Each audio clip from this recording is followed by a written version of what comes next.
Assalamualaikum warahmatullahi wabarakatuh. Apa kabar Anda pemirsa Garuda TV? Nah, sekali di hari ini saya Eli hadir kembali menyapa Anda tentunya untuk program Rebuk Surabaya, Surabayaku, Surabayamu, Surabaya kita semua. Dalam beberapa hari ini mungkin timeline Anda dipenuhi begitu ya dengan MPLS. Jadi memang hari pertama masuk sekolah, masa perkenalan bagaimana lingkungan sekolah baru, itu memang seharusnya diwarnai dengan sesuatu hal yang bahagia. Anak belajar mengenal lingkungan sekolah yang baru, bagaimana mereka beradaptasi, guru juga menyambut dengan sukacita begitu ya, mencoba menciptakan sebuah lingkungan yang baik dan juga kondusif, tapi tentunya kita sangat tidak mengharapkan adanya beberapa catatan di luar itu, karena memang beberapa kekhawatiran itu mungkin sering muncul begitu ya. Bahkan Wali Kota Surabaya sendiri ini sempat memberikan warning, jangan sampai ada perpeloncoan pada masa MPLS. Ini yang bisa mungkin kita garis bawahi. Seperti apakah upaya begitu kan pencegahan perundungan siswa di sekolah, tapi tentunya ini tidak hanya di masa MPLS, karena memang kita mengharapkan sebuah standar yang tinggi untuk Kota Surabaya. Surabaya Kota Layak Anak, ini tentunya ada beragam upaya untuk bisa menuju ke sana. Kita hadir bersama dengan Wakil Ketua DPRD Kota Surabaya, Bapak Arif Fatoni. Apa kabar? Assalamualaikum. Waalaikumsalam, Mbak Eli. Senang, alhamdulillah. Ini kalau orang tua dibilang senang mungkin kalau kemarin sudah lega begitu ya, masuk masa MPLS. Pak Arif Fatoni, apa mungkin catatan yang bisa diberikan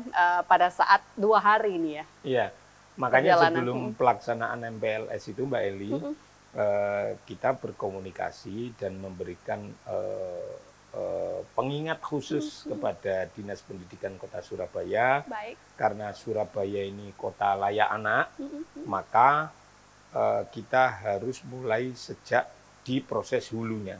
Oke. Kita semua sepakat bahwa pendidikan itu kunci peradaban, Baik. ya kan? Betul. Nah, ketika proses masa pengenalan lingkungan sekolah ini, maka kita harus mencegah, memerangi potensi praktek perundungan di Kota Surabaya, di sekolah-sekolah di lingkungan Kota Surabaya. Baik. Makanya saat itu saya sarankan agar yang pertama, Dispendik memberikan bimbingan teknis khusus kepada kepala sekolah, baik SD maupun SMP negeri sekota Surabaya, tentang apa sih perundungan itu. Oke. Yang verbal bagaimana, yang non-verbal bagaimana. Seperti apa? Agar seluruh kepala sekolah, include guru BP-nya itu mengetahui, sehingga paling tidak bisa melakukan upaya-upaya mencegah sejak dini agar itu tidak terjadi di hari pertama sekolah yang diidam-idamkan oleh peserta didik. Betul. Yang SD naik SMP dia sudah berpandangan bahwa oh teman-teman saya nanti begini. Orang tua yang menitipkan anaknya ke lingkungan sekolah agar dididik budi pekerti dan pengetahuannya, itu juga bisa tenang menitipkan kepada guru-guru yang ada di sekolah-sekolah di Kota Surabaya. Nah, saat itu kita ingatkan betul, jangan sampai ada terjadi praktek perundungan. Nah, alhamdulillah dalam pelaksanaan hari kedua ini nyaris tidak ada keluhan dari orang tua, dari siswa terkait dengan pelaksanaan masa pengenalan lingkungan sekolah itu. Jadi paling tidak kota layak anak itu bukan sekedar slogan, tetapi itu juga bisa sudah diimplementasikan pemerintah kota untuk melindungi hak-hak anak dalam meniti masa depan melalui proses belajar mengajar di lingkungan pendidikan Kota Surabaya. Petunjuk secara teknis itu sudah terperincikah sebenarnya, Pak Tony? Sebenarnya untuk kalau kita kemarin mendapatkan informasi dari Dispendik ya, DP3A juga proaktif kok. Dan paling tidak sekolah-sekolah itu sudah mengetahui kalimat verbal yang berpotensi perundungan itu seperti apa. Terus kemudian perbuatan-perbuatan yang bisa menurunkan mental dan lain-lain sebagainya itu seperti apa. Nah, itu sudah insya Allah sepertinya sudah disosialisasikan di lingkungan-lingkungan sekolah. Dan saat itu juga kami meminta OSIS ini diberikan ruang yang aktif. Karena apa? Yang mengetahui teman apa yang dimaui teman seusia itu kan ya teman sebaya itu sendiri. Nah, makanya alhamdulillah dengan adanya hal-hal seperti itu, insya Allah mudah-mudahan sampai masa pengenalan lingkungan sekolah ini selesai, tidak ada praktek perundungan di masa pengenalan lingkungan sekolah. Bapak, itu. saya ingin menambahkan, kalau untuk tingkat SMP itu kan sudah ada istilah senioritas. Artinya Betul. kalau OSIS diberikan kewenangan lebih, ini bagaimana bisa memastikan pihak sekolah tadi benar-benar memastikan selama proses MPLS tidak ada senioritas, tidak ada perundungan, tidak ada yaitu tadi perpeloncoan kalau bahasanya Pak Wali ya. Nah, bagaimana? Guru BP itu kan menilai, menelaah setiap program yang diajukan, disusun oleh OSIS dalam masa pengenalan lingkungan sekolah itu tadi. Nah, dengan dilakukan telaah, dilakukan penilaian, akhirnya kan tidak ada kegiatan-kegiatan yang mengarah pada praktek perpeloncoan karena faktor senioritas dan junioritas itu tadi. Betul. Nah, buktinya apa ya? Alhamdulillah kemarin di hari pertama kita terjunkan tim untuk melakukan pengawasan di beberapa sekolah favorit yang mungkin berpotensi terjadi praktek perundungan. Alhamdulillah kemarin juga sesuai dengan apa yang diharapkan oleh wali kota, masa MPLS ini untuk membentuk, mengenalkan lingkungan sekolah sesuai dengan apa yang dikehendaki oleh wali kota.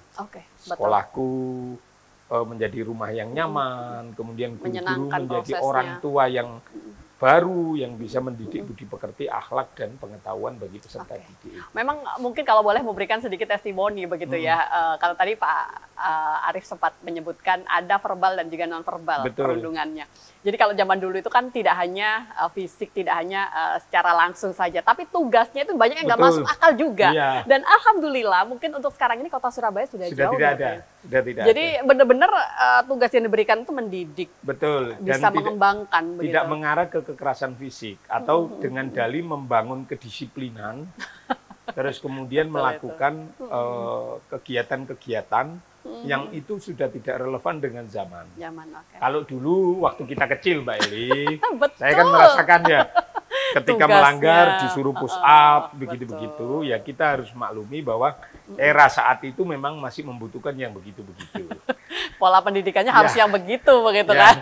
Dulu kan masih ada P4, dulu mohon maaf ya, sistem pemerintahan juga masih begitu. Kalau sekarang itu kan pendidikan ini kan digunakan sebagai metode pencerah peradaban yang mengasah soft skill.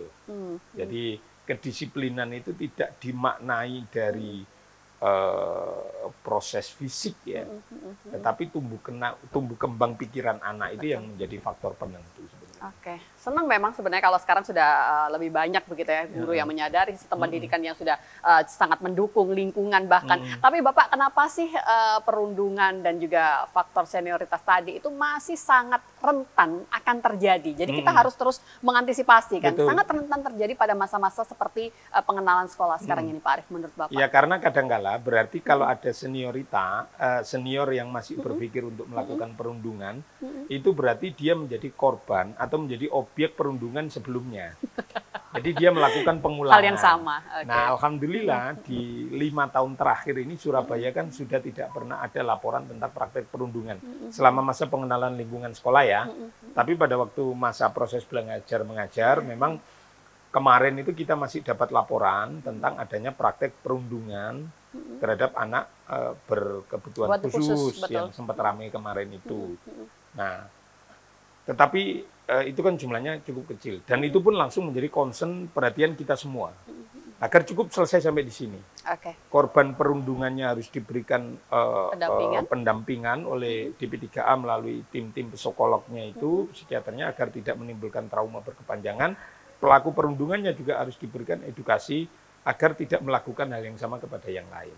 Nah, kalau kita sudah bisa memutus 1 tahun, tiap tahun begitu, insya Allah tidak akan ada lagi senior yang berpikir untuk melakukan hal yang sama. Karena kita sudah diputus mata rantainya itu tadi, Mbak Eli. Oke. Baik, nanti kita akan coba lanjut kembali, Pak Tony. Kita harus jeda sebentar dan pastikan Anda tetap bersama dengan kami, pemirsa.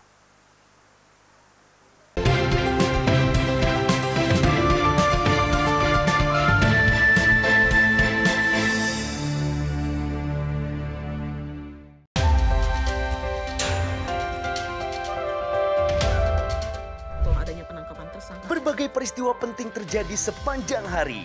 Berita faktual dan mendalam yang menjadi sorotan. Kami rangkum untuk menutup aktivitas Anda. Pokok dan penting itu sebagian. Saksikan laporan 8 malam setiap hari pukul 10 malam. Hanya di Garuda TV.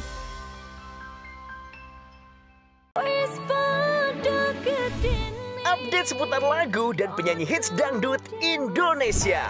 Info menarik di balik album terbaik penyanyi hits dangdut. Bismillah cinta, panjatkan doa pada yang kuasa.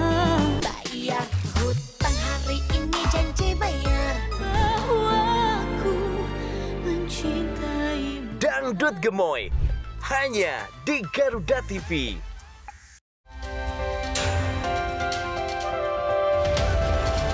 Jelajah rahasia yang belum terungkap seputar teknologi militer. 2007 dan melakukan penerbangan pertamanya. Amerika Serikat pada Juni.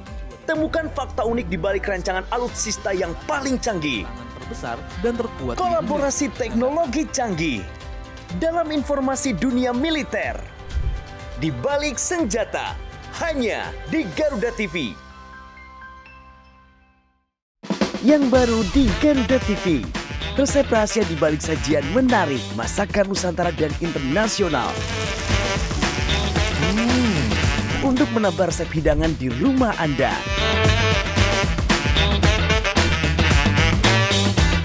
Baru bintang tamu ternama tersajikan lengkap di sini. Saksikan Galeri Rasa Senin sampai dengan Jumat pukul 4 sore hanya di Garuda TV.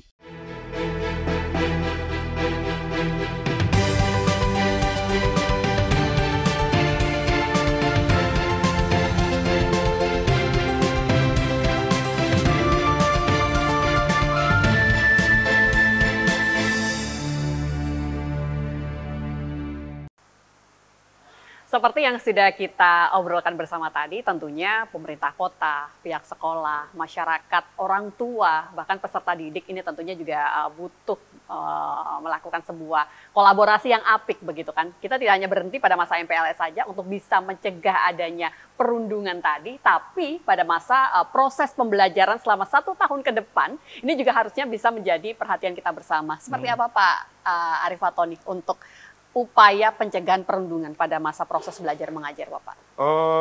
Jadi memang saya yakin sekolah-sekolah negeri yang dimiliki oleh pemerintah kota itu sudah punya blueprint untuk mencegah itu terjadi ya. Pengawasan melekat. Jadi guru-guru selama ini sudah mencurahkan tenaga pikirannya untuk mendidik budi pekerti anak ya. Ketika guru-guru ikhlas mendidik budi pekerti peserta didik, insya Allah akan menciptakan lingkungan yang bisa menghargai nilai-nilai kemanusiaan manusia yang lain. Nah itu selama ini dari ratusan sekolah negeri yang kemarin baru ada laporan itu kan 1-2. Artinya kan upaya-upaya selama ini metode pendidikan, metode belajar mengajar yang diterapkan itu kan alhamdulillah telah mampu menciptakan peserta didik yang menghormati nilai-nilai kemanusiaan tadi. Peserta didik yang lain. Nah, memang Mbak Eli yang kita kemarin juga agak menitik beratkan kepada Dispendik. Ini sekolah negeri harus clear dulu, harus tuntas soal upaya memerangi praktek perundungan. Karena apa? Sekolah negeri itu kan tuturi ya Dayani. Jadi jangan sampai kemudian Dispendik abai melakukan pengawasan terhadap proses belajar mengajar di lingkungan sekolah negeri, kemudian ketat mengawasi penyelenggaraan sekolah swasta. Itu nanti agak tidak imbang. Nah, kemarin kita juga menyampaikan kepada Dispendik terhadap sekolah-sekolah elit, sekolah-sekolah elit swasta yang ada di kota Surabaya, itu juga harus diterjunkan tim monitoring. Tim monitoring agar praktek perundungan nonverbal itu tidak terjadi. Yang sering kali kita dapat laporan itu kan katakanlah begini, ada sekolah elit Mbak Eli. Sekolah elit nih, berarti kan kalau sekolah elit rata-rata wali muridnya itu kan ekonominya menengah ke atas. Betul, sepakat. Nah, rata-rata ketika mereka berangkat sekolah ketika MPLS itu pasti diantar oleh orang tuanya dengan berbagai tipe kendaraan masing-masing. Nah, karena ini baru pertama di hari sekolah, tentu mungkin ada kalimat yang selama ini tidak disadari sebagai praktek perundungan, tetapi itu lazim terjadi, yang itu bisa menurunkan mental peserta didik. Jangan sampai kemudian katakanlah begini, mobilmu kok jelek ya? Nah, itu membuat mental peserta didik baru ini, loh kok lingkungan sekolahku begini. Nah, makanya kemarin kita minta Dispendik itu untuk terjunkan tim untuk melakukan monitoring secara random saja sekolah-sekolah elit yang ada di kota Surabaya itu. Bahwa kalimat-kalimat begitu itu bagian dari perundungan itu sendiri. Karena apa? Masa pengenalan lingkungan sekolah itu kan memori yang akan terpatri dalam benak setiap peserta didik. Jangan sampai ketika hari pertama mentalnya sudah dijatuhkan dengan kalimat-kalimat verbal seperti itu, yang kemudian yang bersangkutan tidak merasa nyaman untuk menempuh jenjang pendidikan di sekolah itu. Atau setidaknya minder, terkucilkan dari pergaulan. Nah, itu kan harus kita antisipasi sejak dini. Selama ini itu ada kesulitankah sebenarnya Pak Arief dari pihak Dispendik untuk masuk pada sekolah-sekolah yang levelnya adalah mereka sudah mandiri secara internal? Itu sulit atau memang belum ada tim yang cukup untuk bisa menjangkau lingkungan itu? Kalau Bapak? Sumber daya pasti terbatas. Makanya yang kita ingatkan kemarin, ya sudah Dispendik cukup memberikan pemahaman yang sama saja terhadap sekolah-sekolah elit itu, agar praktek seperti itu tidak terjadi. Berarti secara prosedural sebenarnya nggak ada kesulitan ya? Nggak ada. Mereka welcome juga. Betul, sebenarnya. Karena regulatornya kan Dinas Pendidikan. Dinas Pendidikan, artinya negara sudah memberikan kewenangan kepada pemerintah kota untuk mengatur proses jalannya sistem penyelenggaraan pendidikan di level kota itu, SD dan SMP, baik negeri maupun swasta. Nah, saya yakin sekolah-sekolah swasta itu juga sudah punya sistem sumber daya untuk mengantisipasi itu semua. Makanya tetapi sebagai pelayan rakyat kan hakikat manusia itu kan saling mengingatkan, Mbak Eli. Lebih baik kita mengingatkan daripada sudah terjadi baru kemudian kita ngomong oh alah ternyata kan gitu. Lebih baik kita mengantisipasi agar itu tidak terjadi. Karena kalau sudah masuk dalam lingkungan sekolah, apapun latar belakang orang tuanya, peserta didik harus mendapatkan kehangatan yang sama tanpa perlu membedakan suku, agama, ras, dan latar belakang ekonomi orang tuanya. Pak Arief, ketika kasus bullying itu masih terjadi walaupun jumlahnya sangat minim begitu kan, treatment seperti apa yang sebaiknya itu harus dilakukan oleh pemerintah kota, dan apakah mungkin cara-cara yang sudah dilakukan selama ini sudah cukup baik menurut Bapak? Kalau secara umum sudah cukup baik sih. Cuman kalau semisal kemarin yang ada peristiwa, tetapi ini tidak antar sebaya bercekcok ya dalam satu pertandingan, lalu kemudian kedua orang tua ikut. Nah, terhadap yang begini-begini itu saya berharap yang disanksi itu bukan siswanya, tapi penyelenggara pendidikannya. Yang kemarin kan sempat ada kasus nih, pertandingan bola basket, biasa saling pesaing satu sama lain, terus kemudian orang tuanya ikut terlibat, kan sempat viral itu. Nah, terhadap yang begitu, saya berharap ke depan kalau masih terjadi, yang disanksi itu bukan peserta didiknya. Penyelenggaranya. Penyelenggara pendidikannya. Artinya berarti penyelenggara pendidikan itu tidak mampu mendidik budi pekerti siswanya. Guru BP-nya juga harus disanksi. Artinya dia abai. Kan gini, guru itu kan terus melekat pahlawan tanpa tanda jasa. Karena guru ini menciptakan SDM unggul sebagai pondasi keberlangsungan bangsa ini. Betul. Nah, kalau kemudian guru sudah abai mendidik budi pekerti dan pengetahuan, terus mau jadi apa masa depan bangsa ini? Dan mungkin dengan jelas kalau ada punishment yang menunggu, pasti upaya untuk abai itu akan lebih minim ya Pak. Tapi saat itu kan saya dengar yang disanksi siswanya, menurut kami keliru. Kita membunuh masa depan bangsa kalau gitu. Penyelenggara pendidikannya yang harus diberikan punishment.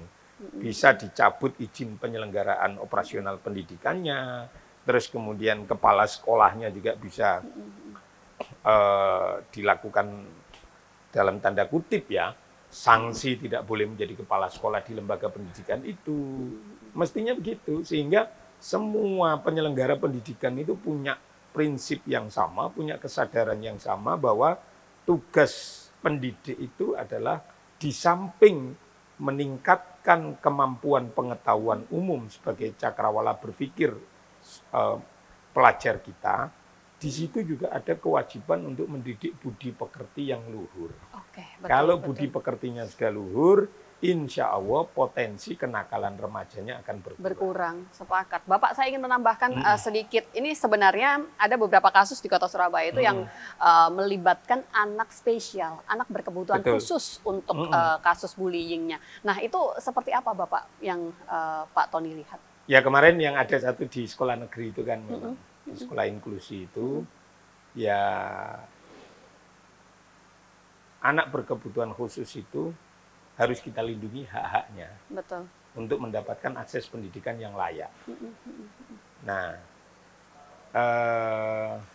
memang harus mendapatkan bimbingan khusus dari guru yang memang memiliki kompetensi untuk membimbing itu. Selama ini yang ada di Kota Surabaya sudah cukupkah Pak porsi itu untuk bisa mendampingi anak-anak spesial di Kota Surabaya? Pak Sudah Tony? cukup sebenarnya, tetapi gagap ketika terjadi persoalan. Oke. Kemarin itu kan ada satu persoalan, terus kemudian gagap melindunginya dan lain-lain sebagainya. Nah, saya berharap peristiwa yang menimpa di salah satu sekolah kemarin menjadi pembelajaran bagi Dinas Pendidikan di Kota Surabaya untuk ke depan kalau kemudian terjadi seperti itu, exit-nya bagaimana. Bagaimana? Sepakat. Terus kemudian kekurangan apa yang selama ini kurang harus ditambahi, bisa melalui peningkatan kapasitas tenaga pendidiknya Itu atau betul. juga penambahan jumlah personilnya. Karena kebetulan anggaran pendidikan di Kota Surabaya ini kan melebihi dari 20% yang diamanatkan undang-undang. Itu artinya sebenarnya harusnya lebih dari cukup. Betul. Nah, Surabaya sebagai ibu kota provinsi mestinya lingkungan sistem pendidikannya itu harus lebih layak dibandingkan dengan kabupaten kota lain di Jawa Timur. Oke, nanti di segmen berikutnya saya ingin coba memperdalam statement terakhir dari Pak Arief Fatoni, Wakil Ketua DPRD Kota Surabaya. Kita jeda sebentar dan pastikan Anda tetap bersama dengan kami.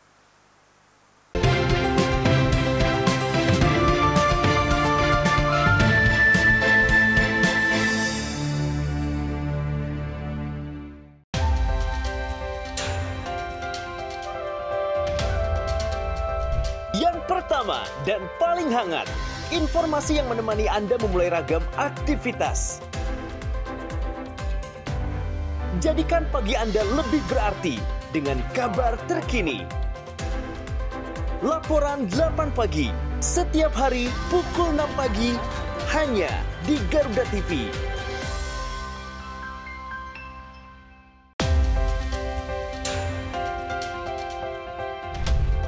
Kolaborasi teknologi canggih di medan pertahanan negeri. Dengan pesawat tempur dan perang elektronika.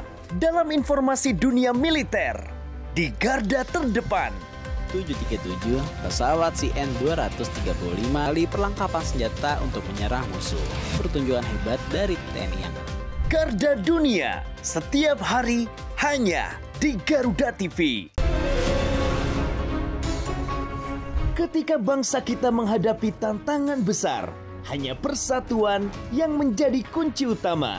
Tema skandal Agus difabel. Sekarang 15 orang tapi penyelidikan kepolisian masih sampaikan. Ya, Bersama ahli dan pakar terpercaya, membahas semua isu hangat. Ini bagaimana pengaruh Indonesia kita, setiap hari pukul 7 malam, hanya di Garuda TV.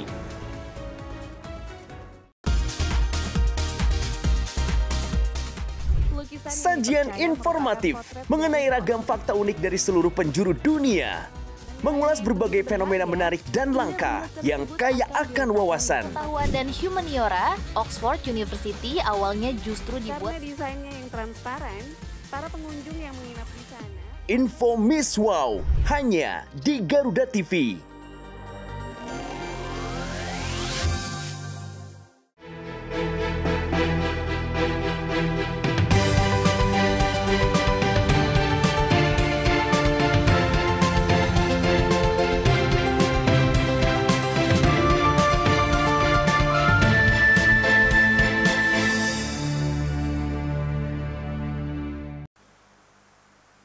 Baik, sudah semakin banyak begitu kan poin-poin penting yang harus kita perdalam. Termasuk juga di segmen ini saya akan mengajak Anda pemirsa untuk bisa mengetahui lebih luas lagi. Begitu kita coba kaitkan, tadi Pak Arief Fatoni sudah menyampaikan anggaran pendidikan kita ini harusnya sudah lebih dari cukup untuk bisa membuat sebuah apa ya Pak ya, paling tidak sistem pendidikan kita, fasilitas pendidikan di Kota Surabaya juga jauh lebih baik. Nah, mungkin catatan tersendiri apa Pak menuju Kota Surabaya layak anak dari segi pendidikannya dulu nih, kita sudah cukup nggak sebenarnya?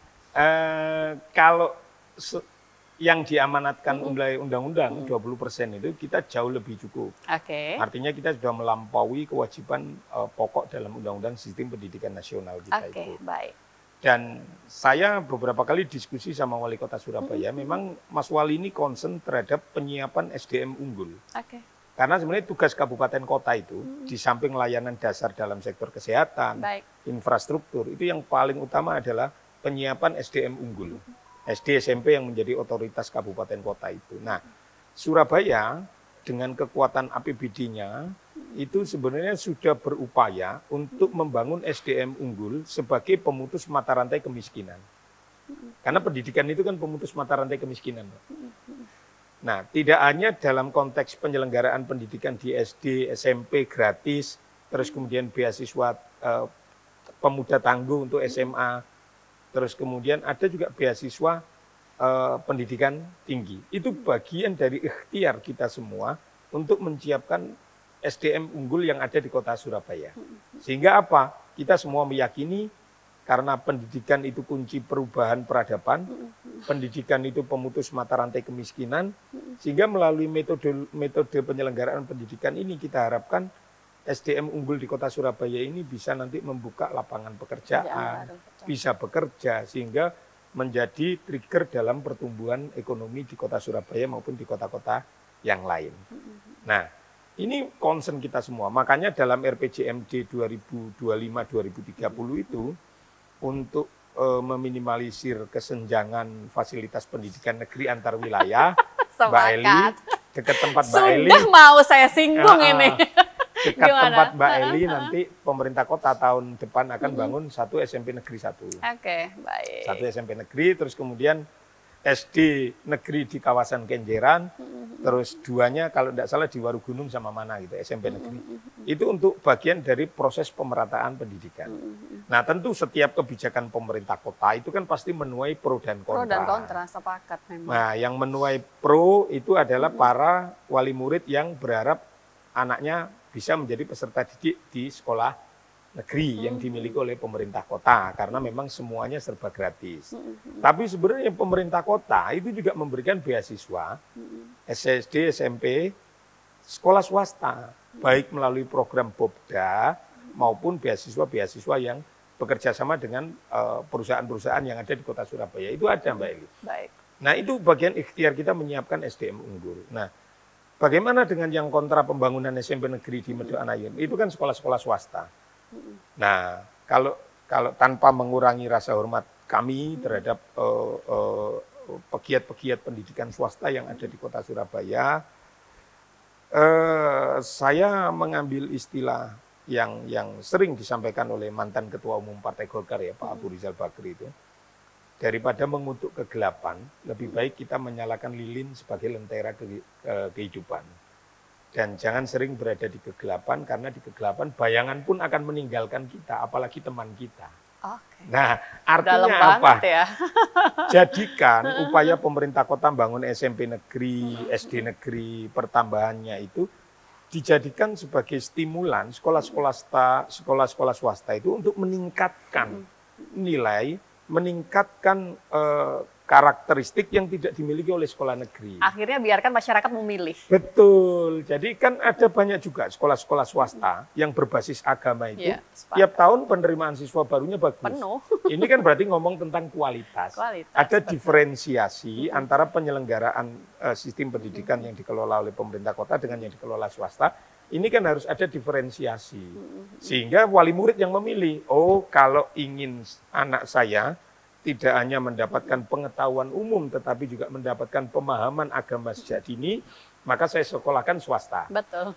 Kalau kemudian karena anak saya ini pengennya kuat di bidang pengetahuan umum, terus kemudian mendapatkan fasilitas dari pemerintah kota, negara, ya akan berjuang masuk di sekolah negeri. Jadi itu upaya-upaya pemerintah kota dalam membangun SDM unggul di kota Surabaya. Oke, Bapak sebenarnya kalau bicara soal tadi yang pengen saya singgung, soal PR kita di dunia pendidikan kita, anggaran sudah tinggi begitu kan, tapi yang namanya PR itu masih banyak yang belum terselesaikan.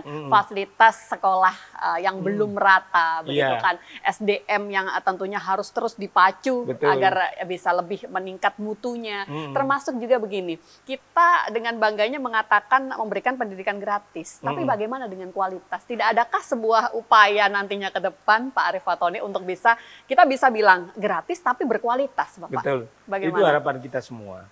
Jadi dengan segala hormat terhadap guru-guru pegawai negeri sipil itu, betul.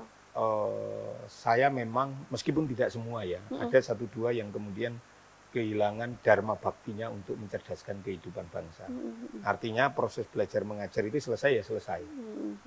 Nah, berbeda yang saya lihat dari ketelatenan guru swasta dalam mendidik peserta didik.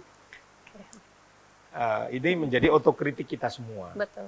Tanpa mengurangi rasa hormat kami terhadap guru-guru yang selama ini saya yakin pengorbanannya sudah luar biasa untuk mendidik, mencetak generasi unggul sebagai penerus bangsa itu.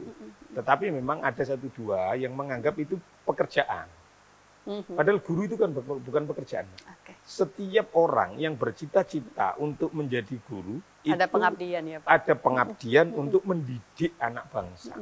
Artinya ketelatenan, keuletan, mendidik peserta didik itu tidak hanya di dalam ruang kelas, tetapi tanyakan aktivitas mereka di luar. Ini juga menjadi PR bagi kita semua sebagai orang tua. Karena menyerahkan segala sesuatu pembangunan budi pekerti, akhlak dan pengetahuan kepada guru semata juga keliru. Kita sebagai orang tua itu juga harus paling tidak menanyakan bagaimana aktivitas di sekolah tadi, bagaimana diajari apa, kesulitannya bagaimana, di tengah-tengah kesibukan kita masing-masing. Nah ini menjadi pekerjaan rumah kita semua, menjadi kewajiban moral kita semua, orang tua, pemerintah, guru, kita semua harus memiliki komitmen yang sama bahwa siswa ini adalah generasi penerus bangsa. Maka kita punya kewajiban yang sama, nilai yang sama untuk mendidik anak ini agar bisa menjadi pribadi yang anfa'un linnas, berbakti kepada orang tua, berguna bagi nusa dan bangsa melalui metode pendidikan yang berkualitas. Oke. Nah, Pak, monggo dari segi ini Pak, meregenerasi, artinya kita ada aturan yang cukup mengekangkah sebenarnya untuk bisa melakukan regenerasi dari segi SDM, guru-guru kita yang mengajar Pak. Memang kalau guru negeri itu kan terikat pada norma undang-undang kepegawaian. Oke. Nah, kadang ada guru, kuncinya satu, guru itu harus adaptif terhadap perkembangan zaman. Oke. Kadangkala mungkin ada 1-2 guru yang kurang adaptif terhadap perkembangan zaman. Padahal itu PR banget. Iya. Sehingga PR banget untuk anak-anak. Kalah cepat dengan siswanya. Pengetahuan yang didapatkan oleh siswa melalui gadget itu tadi. Nah, makanya kan yang saya bilang bahwa tugas pendidik itu terhadap peserta didik bukan hanya sekedar meningkatkan pengetahuan umumnya, tapi ada kewajiban untuk mendidik budi pekerti itu tadi. Nah, makanya kan harus adaptif terhadap perkembangan zaman. Kalau kita lihat guru-guru swasta itu kan sering diberangkatkan seminar-seminar oleh sekolahnya. Kan? Ikut seminar sini. Upgrade, itu bagian dari upgrading kemampuan agar kewajiban untuk mendidik peserta didik itu menjadi sesuai dengan perkembangan zaman. Dan itu sebenarnya sudah dilakukan juga kah oleh kota kita tercinta? Sudah, tapi menurut saya kurang maksimal. Oke, nanti kita akan coba lanjut kembali, kita jeda sebentar dan pastikan Anda tetap bersama dengan kami pemirsa.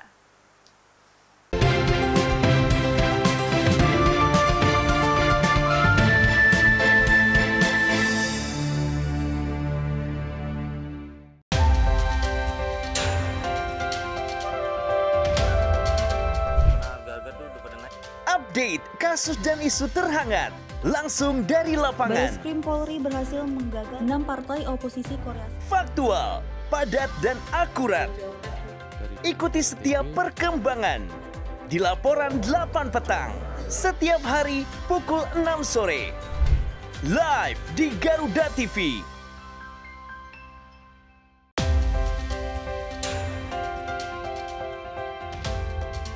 Mengenal dunia militer lebih dekat dari awal sejarah hingga teknologi modern pertahanan. Desain dan operasi baru menggunakan peralatan anti-submarine warfare atau ASW, radio dan radar. Di medan pertahanan negeri dalam informasi dunia militer. In Militer, setiap hari hanya di Garuda TV. Intip aktivitas Presiden, pertemuan khusus hingga kunjungan kenegaraan. Melihat lebih dekat langkah penting menuju masa depan cerah untuk Indonesia maju. Jadilah saksi setiap langkah strategis dalam Jendela Istana. Setiap hari pukul 8:30 malam hanya di Garuda TV. Pasola pun dapat dilaksanakan. Mulas ragam fenomena menarik dari penjuru dunia. Mengulik 5 informasi yang dapat menambah wawasan. Dan 5 aksi viral ada di sini. Tunggu mangsanya, udang mantis juga biasa kan kalau saat ini kecantikan wanita Korea yang cukup besar. Kabarnya viral. Hanya di Garuda TV.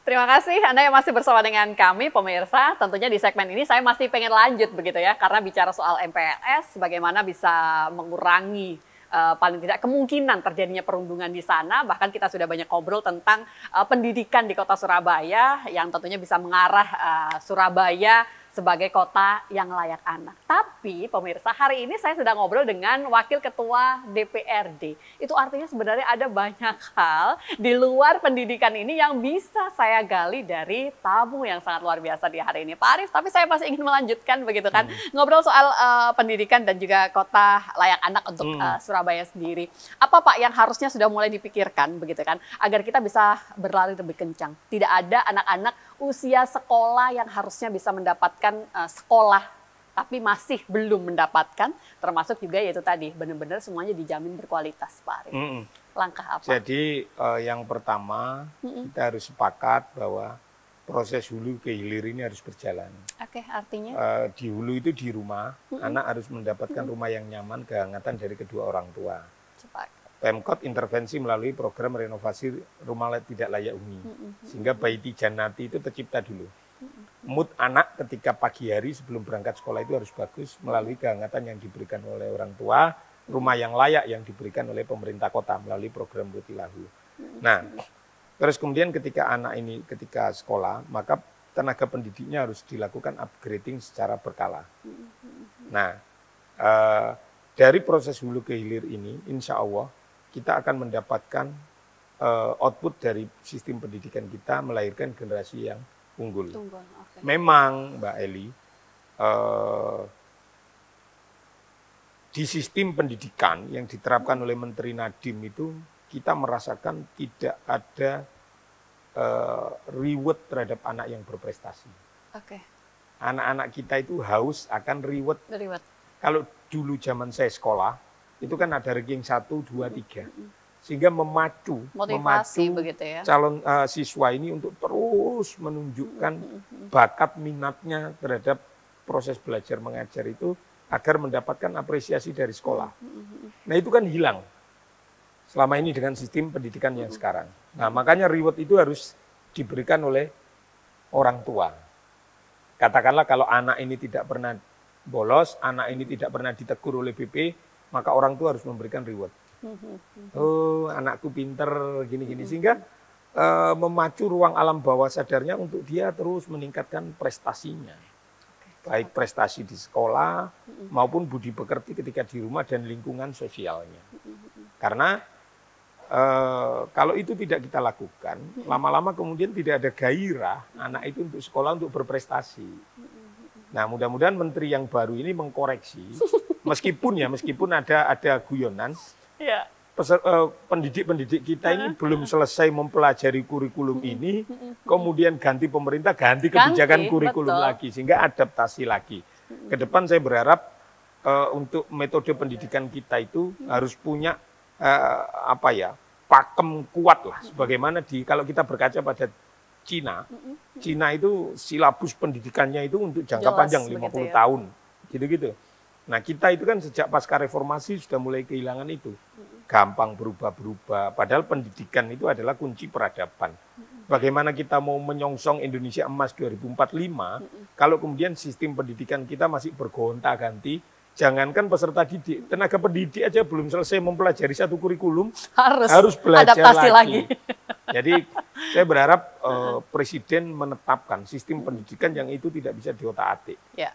Sebagaimana Menteri menetapkan Hari Kebudayaan, kan dulu tidak ada. Nah, ini yang harus. Karena apa? Sehingga daerah-daerah itu bisa menyesuaikan itu dengan baik, dengan segala kekurangan dan kelebihannya, dengan segala kelebihan anggaran dan keterbatasan infrastruktur yang lain. Nah, ini menurut kami penting agar ya tujuan kita semua untuk menciptakan generasi unggul itu dapat tercapai, baik dari sisi dukungan logistik, anggaran maupun infrastruktur. Nah, penyamaan kualitas kalau di sekolah negeri itu kan alhamdulillah fasilitas yang dimiliki oleh SMP negeri ini kan tidak terlalu jomplang, tidak terlalu timpang. Gitu. Betul. Nah, ke depan juga dengan dukungan anggaran yang ada, ya paling tidak secara bertahap itu digitalisasi itu sudah terjadi semua, sebagaimana kita lihat di sekolah-sekolah karena ngomong Surabaya itu kan perbandingannya dengan kota di negara lain, tidak bisa kita sandingkan dengan kota lain. Ya. Nah, tetapi dari beberapa kali saya melihat lembaga-lembaga pendidikan di negara-negara maju itu, memang di ruang kelasnya mereka sudah menunjukkan kemajuan peradaban. Tetapi perpustakaannya, ini yang menjadi sangat penting, perpustakaannya itu punya ciri khas dengan koleksi-koleksi buku lama. Mereka tidak hanya sekedar mengandalkan digitalisasi semuanya serba dari tab, itu enggak, buku-buku itu masih ada. Hanya pengaturannya yang sudah pakai digital. Jadi contoh misal kayak kita di salah satu toko buku itu Mbak Eli, nyari buku Hancurnya Majapahit, gitu. Saya langsung muncul stoknya ada. Nah, di perpustakaan kita yang dikelola oleh Pemkot di Balai Kota sama itu sudah ada. Tetapi di lingkungan sekolah kan perpustakaan kita belum memadai untuk itu. Belum memadai. Jadi kota layak anak itu kan harus seiring dengan upaya peningkatan literasi. Tapi sebelumnya berarti kayaknya manusianya dulu deh Pak. Yang memang harus benar-benar melek literasi begitu ya. Kita merasa butuh haus akan informasi, butuh untuk membaca. Kayaknya itu dulu, dan boleh dong kalau kita sebenarnya berharap juga ini menjadi tanggung jawab pendidikan juga. Betul. Sebenarnya. Saya tuh pernah ngomong sama Kepala Dinas Pendidikan. Cobalah ada satu percontohan di SMP negeri itu yang perpustakaannya besar, sehingga yang selama ini jam istirahat itu dipakai untuk main katakanlah, bagi siswa yang ingin menonjol secara prestasi itu biar masuk ke perpustakaan sambil makan, minum gitu, daripada mereka bahas-bahas yang di luar itu gitu. Nah, ini menjadi PR kita semua lah, mudah-mudahan. Betul. Orang tuanya dulu mungkin ya. Iya. Generasi kita dulu sebagai orang tua yang harus menularkan itu tadi. Jadi membaca itu menjadi sebuah kebutuhan yang tentunya bisa membuka bagaimana pola berpikir anak-anak kita. Dan tentunya butuh juga support dari pemerintah kota ini kalau sudah wajib untuk bisa mendukung begitu ya. Bagaimana bisa memberikan fasilitas yang lebih pada perpustakaan-perpustakaan yang ada di kota Surabaya khususnya. Nanti kita akan coba lanjut kembali. Bapak, kita jeda sebentar dan pastikan Anda tetap bersama dengan kami.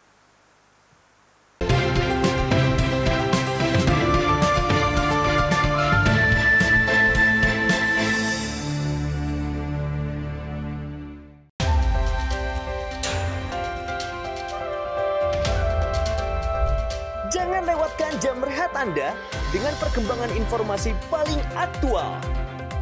Peristiwa yang terjadi setiap saat disajikan untuk Anda. Operasi yang dikelola oleh warga binaan. Laporan 8 siang, setiap hari pukul 12 siang, hanya di Garuda TV.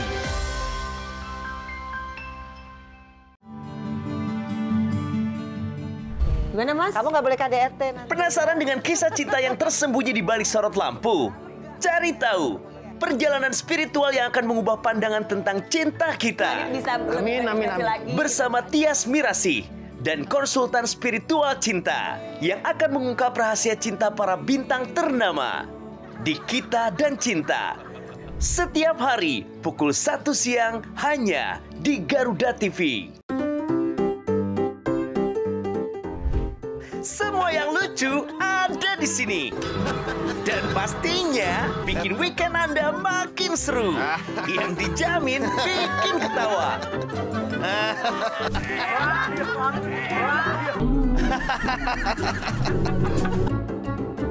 Saksikan Mau Ketawa Takut Dosa hanya di Garuda TV.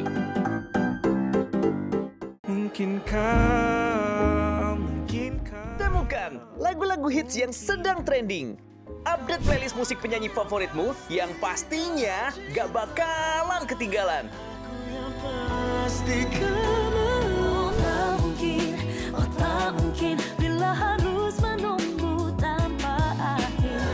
Inilah musik trending Senin sampai dengan Jumat. Hanya di Garuda TV.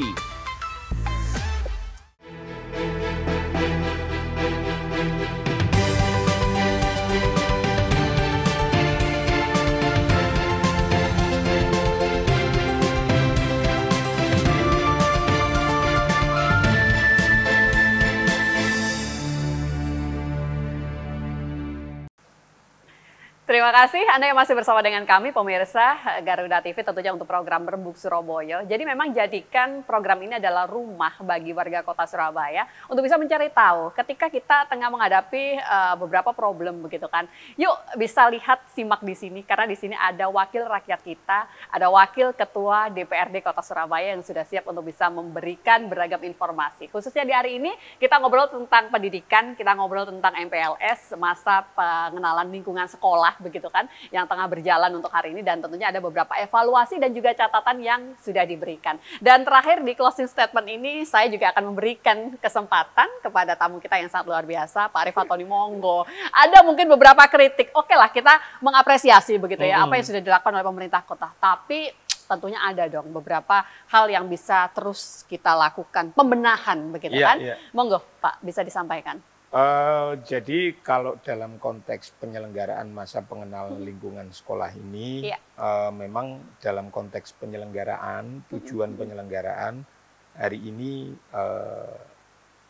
sudah cukup bagus untuk tema besar yang kita bahas hari ini, mencegah praktek atau menzerokan praktek perundungan di lingkungan sekolah negeri ini. Baik. Nah, tetapi memang di beberapa tempat saya lihat kalau wali kota itu kan menginginkan proses masa pengenalan lingkungan sekolah ini sebagai pendidikan budi pekerti awal. Bagaimana peserta didik itu merasakan, oh ini rumah kedua saya, ini rumah kedua saya. Nah, tetapi dalam pengawasan saya di beberapa sekolah itu ya seremonial saja begitu. Seolah-olah ini agenda tahunan, ya tiap tahun ya begitu. Tidak ada keinginan antar sekolah ini untuk fastabiqul khairat, berlomba-lomba dalam hal kebaikan untuk menciptakan nuansa yang berbeda di samping kurikulum universalnya.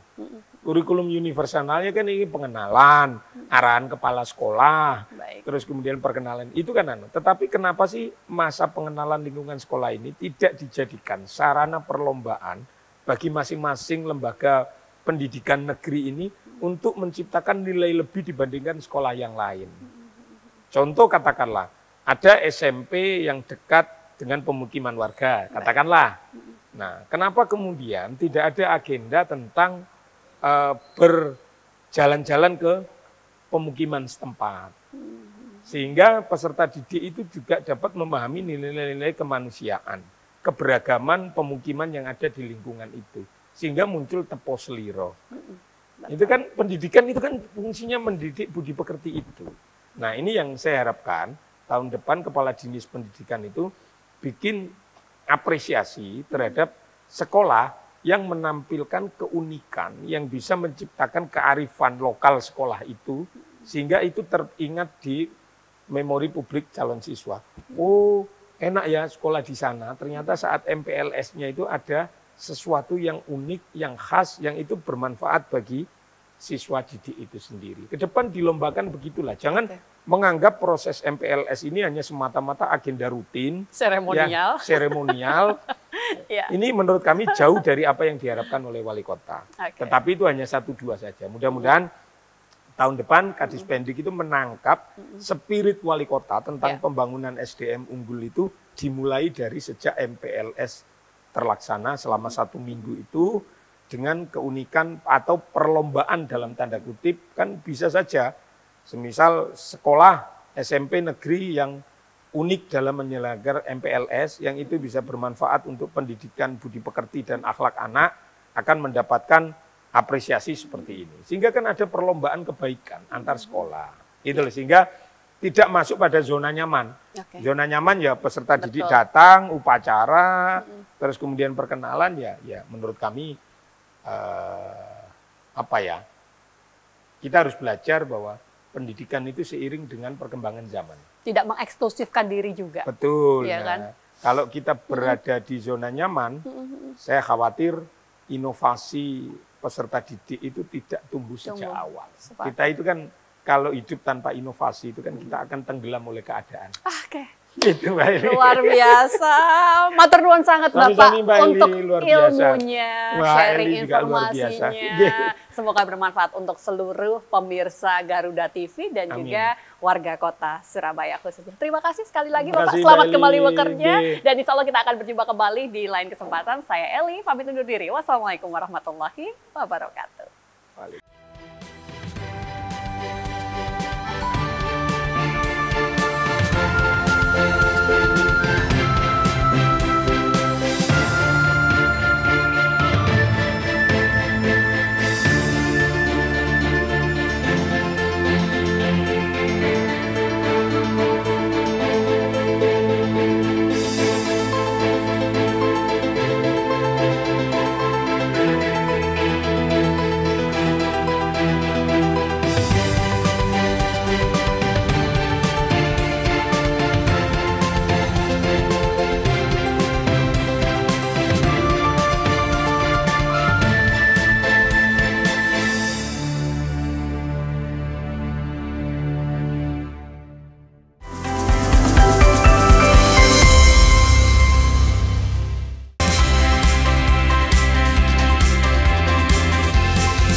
Menyajikan diskusi hangat yang tengah menjadi sorotan publik bersama tokoh berpengaruh di negeri ini.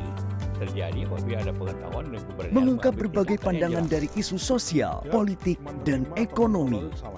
Sebetulnya karena semua di dalam sistem, semua tempat di mana ide memiliki arti penting. Saya selalu bilang, never give up. Orang penting setiap Jumat hingga Minggu pukul 9 malam hanya di Garuda TV.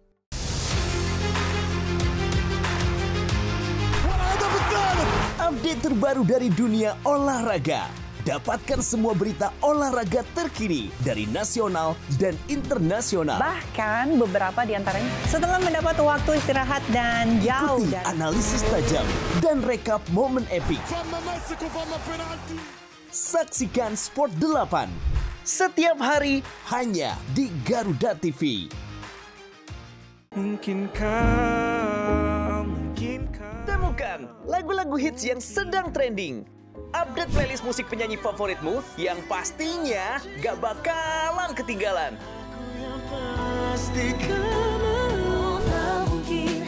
Tak mungkin bila harus menunggu tanpa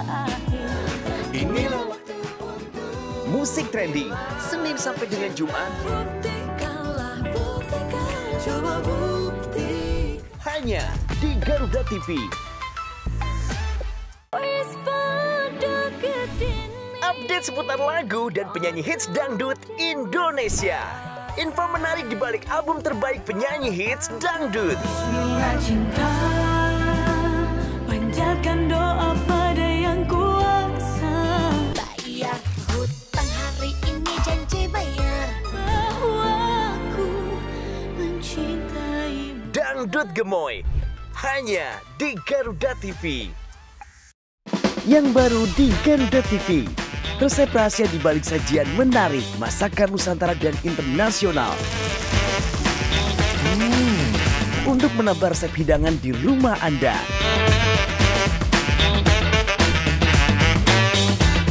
Baru bintang tamu ternama tersajikan lengkap di sini. Saksikan Galeri Rasa Senin sampai dengan Jumat pukul 4 sore hanya di Garuda TV.